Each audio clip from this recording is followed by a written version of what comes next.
Hey guys, it's Melissa from Abundant Life Studio. I'm going to be talking about the LinkedIn feature, the newsletter feature, and how you can use it for your B2B, your business to business marketing on LinkedIn.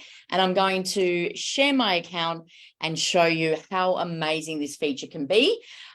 So let's get LinkedIn up. I'm going to share my screen. I'm going to make this a quick one because I do have a meeting with one of my staff members after this.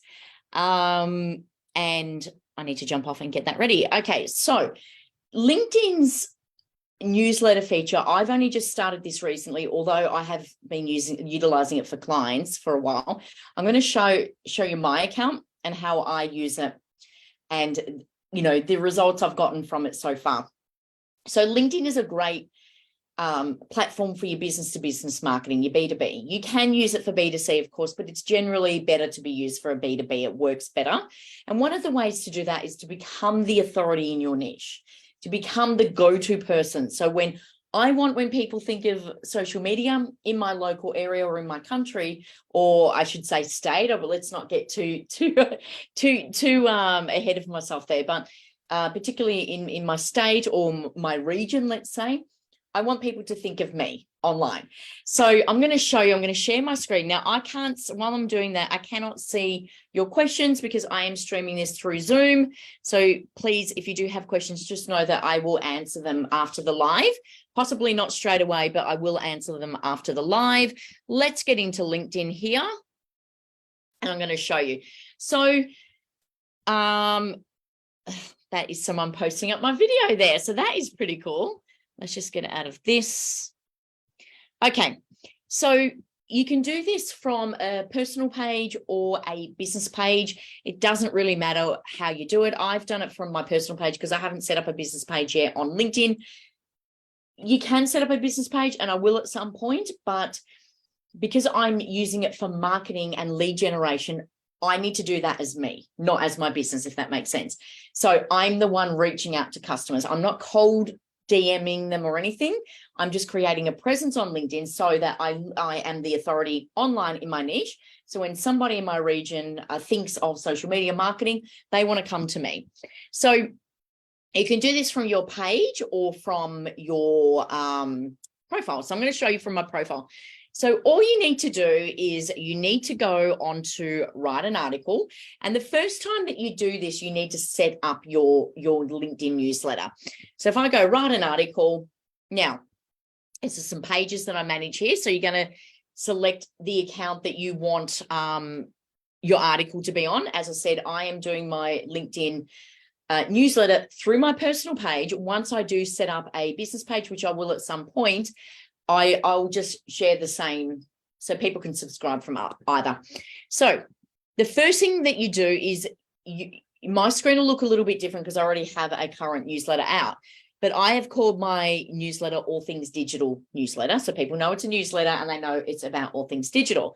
And All Things Digital is actually a name that I registered recently under my Abundant Life Studio umbrella. It is a little bit different of a business. It's more to do with DIY marketing. However, I'm just using the name for my Abundant Life Studio newsletter. And I'll tell you why. Is because when you first do your newsletter, the first one's really important because your followers by default from LinkedIn will get a notification to say that you've started a newsletter. And if it doesn't make sense what the newsletter title is and what it's about, you're not going to get as many subscribers. So I thought, okay, Abundant Life Studio, I know that that's a social media marketing agency, but people who don't know me don't know that. So that's why I called it All Things Digital. It is a name that I've registered legally anyway under my business. So I thought, okay, I'm going to use this name. So basically you set your newsletter up. It'll ask you to name it. It'll ask you how often do you want to send it out. Initially, I was going to do bi-weekly and then you can do, I think, weekly, bi-weekly or monthly. Doesn't matter. They're not going to ring you if you forget one. But if you are committed to doing it weekly, make sure you do turn up and you do it weekly and do it on the same day or the same date each month, say the 15th or the 1st of each month if you're doing monthly. So your followers will get and your connections will get a notification that you've released a new newsletter, because when they subscribe to the newsletter, they get a default notification, and I believe it does go to their email as well, I think. I'll have to check that. I'm pretty sure it does. So basically what I did was set up All Things Digital. I put my cover there, and then you can do a little description about what it's about. So you can see down here, All Things Digital newsletter, and I did it in capitals. I just find that it's a bit of a point of difference when people are scrolling. I just thought, okay, which is why I actually put this in my name, this X here, because it's a point of difference, and you want, I call it a disruptor post. So if someone sees something that's different, they stop and what is that? So build your brand online, generate leads, and be searchable on Google for SME, so small to medium enterprises, for SME marketing. And that's who I want to target.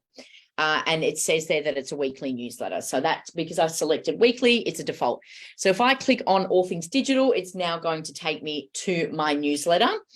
Now, I think I've got 4 editions. So I've been doing it for, I think the first one I did pretty close together. So I've only been doing this for about 3 weeks, even though there's 4 editions, because it was on the first day, second week, third, fourth. So it was actually, it was 3 weeks. 373 subscribers already. And that was without me even trying or promoting it. I'm like, this is insane. This is going to grow. You'll have a big influx initially. And that's why the first edition, they call them editions. Your first newsletter that you put out is really important to get right, because that's where you'll get the bulk of your subscribers, and then it does die off. I think I got like 200 and something straight up, and then it sort of started to die off, but it's still growing.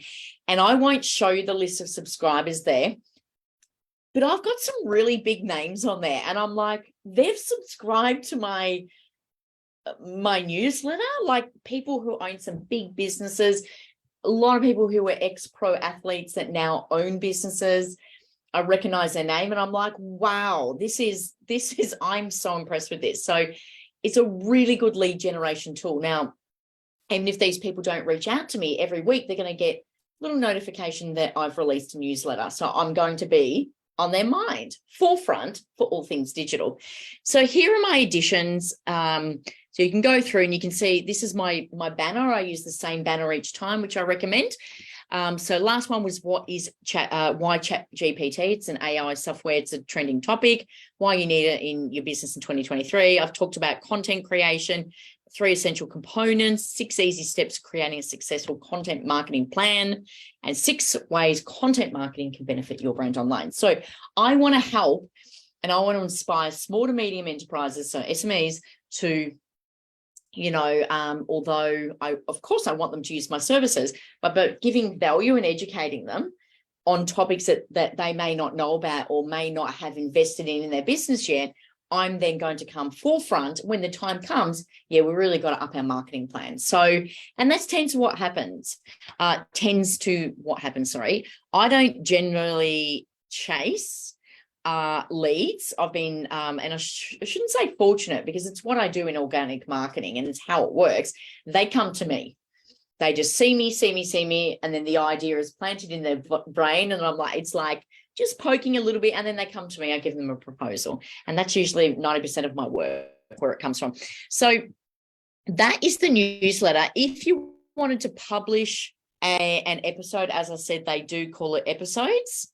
We go in, let's just go back. No, I think my screen's frozen. Sorry, guys. Just give it a moment. Just got to get this back on. Yeah. Just give me a moment there. I don't know what's been doing this. The internet's so bad. Okay, so to publish a newsletter, all you need to do, come on, it's so slow. All you need to do is go into, like you're doing a post. That's all you need to do. Is when my computer loads, I will show you. You just need to go in like you're doing a post and click on. So instead of clicking on write something or photo, click on article, and your newsletter will come up. I'll show you now. Sorry, I don't know why this is freezing. Okay, so you can click on write article there.